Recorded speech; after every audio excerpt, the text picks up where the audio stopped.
ایک لڑکی سے زنا ہو گیا، ایک لڑکی سے زنا ہو گیا، حضرت عمر کے زمانے کی بات، زنا ہو گیا، زنا ہوا تو اس لڑکی کا کنوارا پن اور بکارت ختم ہو گئی، کنوارا پن اس کا ختم،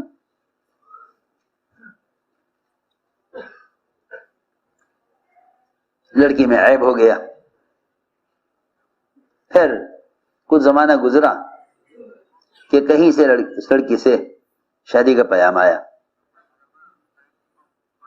شادی کا پیام آیا۔ اس لڑکی کا ماں باپ کو خیال آیا کہ ہمیں اس لڑکی کی شادی کے بارے میں مشورہ کرنا چاہیے کہ بھئی لڑکے والوں کو بتا دیں کہ لڑکی کے اندر عیب ہے، لڑکی میں یہ عیب ہے۔ گئے حضرت عمر کے پاس، جا کے کہا مومنین ایک مشورہ کرنا ہے۔ کیا بات ہے؟ کہ ہماری لڑکی سے زنا ہو گیا تھا اور اب اس لڑکی کا کہیں سے شادی کا پیام آیا ہے، ہم سوچ رہے ہیں کہ لڑکے والوں کو بتا دیں کہ بھئی لڑکی میں عیب ہے،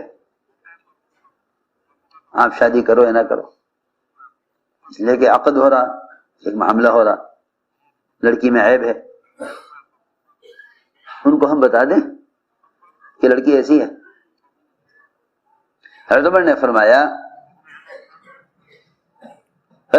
فرمایا کہ اگر تم نے لڑکی کا حال میرے علاوہ اب کسی کو بھی بتلایا اور کسی کو معلوم ہوا کہ لڑکی میں یہ عیب ہے تو میں تمہیں اتنی سخت سزا دوں گا کہ سارے ملکوں کے لیے عبرت بن جائے گی۔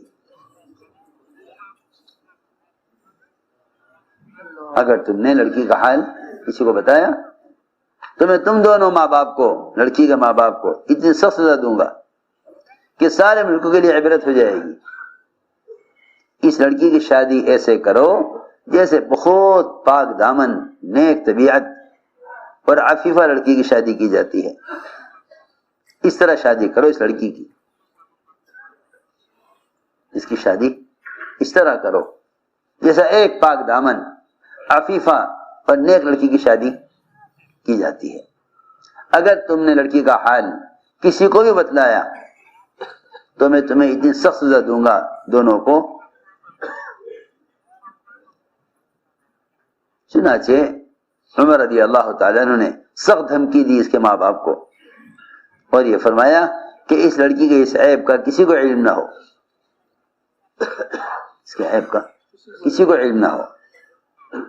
میرے دوستوں عزیزوں، یہ سارے اصول اصلاح اور اجتماعیت کے لیے ہیں، یہ سارے اصول اصلاح اور اجتماعیت کے لیے ہیں، اس لیے کہ جو مسلمان کے عیب کو دیکھ کر دوسروں کو خبر کر رہا ہے اس کو ارادہ مسلمان کی ذلت کا ہے، اس کا ارادہ مسلمان کی ذلت کا ہے، اور اللہ رب العزت ان کو ذلیل کر دیں گے جو کسی مسلمان کو ذلیل کرنا چاہے گا۔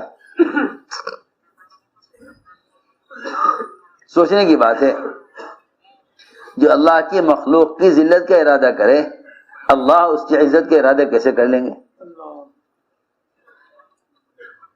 کسی مسلمان کی ذلت کا ارادہ کرے اللہ اس کی عزت کا ارادہ کیسے کر لیں گے؟ ممکن ہی نہیں ہے، ممکن ہی نہیں ہے کہ کوئی شخص کسی مسلمان کی ذلت کا ارادہ کرے اور اللہ رب العزت اس ذلیل کرنے والے کی عزت کا ارادہ کر لیں، ہو ہی نہیں سکتا۔ اس لیے فرمایا کہ اللہ رب العزت امت کی اصلاح کا کام ان لوگوں سے لیتے ہیں جو مسلمان کے عیب کو دیکھ کر چھپا لیتے ہیں، مسلمان کے عیب کو دیکھ کر چھپا لیتے ہیں۔ تو مسلمان کے عیب کو دیکھ کر چھپا لو، مسلمان کے عیب کو دیکھ کر چھپا لو، تو اللہ تعالی تم سے کام اس لیے لے لیں گے کہ تم نے اللہ تعالی کی ایک صفت، اللہ تعالی کی ایک صفت وہ تم نے وہ صفت تم نے اپنے اندر پیدا کی ہے. تم نے اللہ تعالی کی ایک صفت اپنے اندر پیدا کی ہے. اللہ تم سے اس لیے کام لے لیں گے کہ اللہ تعالی کی صفات میں سے ایک صفت ستار ہے. ایک صفت ستار ہے. اگر تم نے ایک مسلمان کے عیب کو دیکھ کر چھپا لیا تو اللہ تعالی تم سے اس لیے امت کی اصلاح کا کام لے لیں گے کہ تم نے اللہ کی صفت اختیار کی ہے. کیونکہ اللہ کی ایک صفت ستار ہے, وہ تم نے صفت اختیار کی. اللہ تعالی تمہارے اس صفت کو اختیار کرنے کی وجہ سے تم سے امت کی اصلاح کا کام لے لیں گے.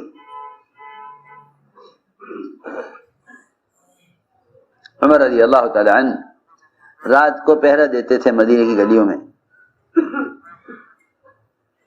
مدینے کی گلیوں میں پہرا دیتے تھے. اچانک دیکھا ایک گھر کے اندر چراغ جل رہا ہے, روشنی ہو رہی ہے رات کو, درمیان رات میں, اور گانے کی آواز بھی آ رہی ہے. حالانکہ عمر امیر المومنین ہیں, ان کے ذمے امت کا حال دیکھنا, تربیت کرنا, اصلاح کرنا. امام ہیں, امیر المومنین ہیں, اور سزا دینا, حد قائم کرنا ان کے ذمے ہے. حد قائم کرنا ان کے ذمے ہے. عمر رضی اللہ تعالی عنہ اس روشنی کی طرف بڑھے, دروازہ بند تھا تو دیوار پھیلان کر گھر میں داخل ہوئے. دیکھا کہ ایک بڑے میاں شراب پی رہے ہیں. بڑے میاں شراب پی رہے ہیں اور ایک ناچنے والی ناچ رہی اور گا رہی, اور بڑے میاں بالکل مست, انہیں کوئی ہوش نہیں کہ عمر گھر کے اندر داخل ہو چکے. حضرت نے دیکھ کے فرمایا کہ میں نے اتنا برا منظر نہیں دیکھا کہ ایک بوڑھا آدمی جو اب موت کے قریب ہے, زندگی کے کچھ ایام باقی ہیں, اور وہی گناہ کر رہا. بڑی میاں نے دیکھ کر کہا کہ عمر, اگر میں یہ گناہ کر رہا ہوں کہ شراب پی رہا, تو میں اللہ کا ایک حکم توڑ رہا. میں اللہ کا ایک حکم توڑ رہا کہ شراب پی رہا. لیکن عمر, تم نے اس وقت اللہ تعالیٰ کے 3 احکام توڑے ہیں. تم نے اللہ کے 3 احکام توڑے. پہلی بات تو یہ عمر کہ تم نے گھر میں گھس کر ایک مسلمان کا عیب تلاش کیا. گھر میں گھس کر مسلمان کا عیب تلاش کیا.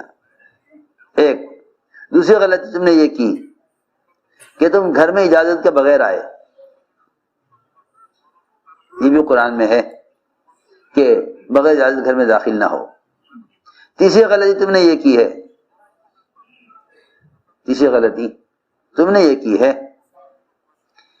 کہ دیوار پھیلان کر گھر میں آئے, دروازے سے نہیں آئے. قرآن میں ہے وَلَا تَجَسَّسُوا, عیب تلاش مت کرو, عیب تلاش مت کرو. دیکھو اس کام میں لوگوں کے اندر خوبیاں ہیں, انہیں تلاش کرو, خرابیاں تلاش مت کرو. کیونکہ جو خرابیاں تلاش کر رہا ہے وہ فساد چاہتا ہے,